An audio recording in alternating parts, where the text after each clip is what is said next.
நீ எதிர்த்து பேசக்கூடாது, போராடக்கூடாது, கல்வியில் உயர்ந்து விடக்கூடாது, உயர்ந்த பதவிக்கு வர ஆசைப்படக்கூடாது, ஆட்சி அதிகாரத்தில் பங்கு கேட்கக்கூடாது. தமிழ்நாட்டில் இதுக்கு முன்னால யாரும் கூட்டணி ஆட்சிங்கிற குரலை உயர்த்தினாங்களோ இல்லையோ, 2016 கூட்டணி ஆட்சி என்ற குரலை உயர்த்திய கட்சி விடுதலை சிறுத்தைகள் கட்சி.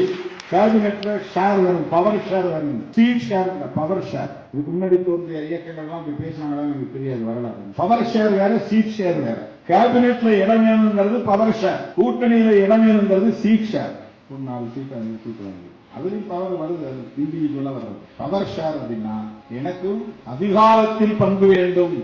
ஓப்பனா இருக்கு, என்ன பிடிச்சது தான். கூட்டணியில சேரும் போது ஃபர்ஸ்ட் போய் உட்கார்ந்து பேசும்போது ஏதோ ஒரு முழக்கம் சொன்னீங்களாங்க, என்னன்னு கேட்டார். ஏதோ ஒரு போர்ஷன் சொன்னீங்களாங்க அப்படின்னு எனக்கு என்ன சொல்றேன்னு தெரியவே முயற்சி. அப்ப அழகிரியும் எழுத்தரவும் சொன்னாங்க, ஆட்சியிலும் பங்கு, அதிகாரத்திலும் பங்கு. 1999 விடுதலை சிறுத்தைகள் முன்வைத்த தேர்தல் அரசியலில் அடியெடுத்து வைத்த போது முன்வைத்த முழக்கம் ஆட்சியிலும் பங்கு, அதிகாரத்திலும் பங்கு. நான் முதல்ல நெய்வேலி அம்பேத்கர் சிலையில மாலை போடும்போது சொன்ன முழக்கம், கடைசி மனிதனுக்கு ஜனநாயகம், எளிய மக்களுக்கும் அதிகாரம். அந்த தேர்தல் அரசியல் அடியெடுத்து வச்சப்போ நெய்வேலிக்கு தோழர் அழைத்துக் கொண்டு போன போது அம்பேத்கர் சிலையில மாலை போட்டுவிட்டு நான் மேலே நின்று முதலில் அங்கேதான் இந்த முழக்கத்தை வைத்தேன்.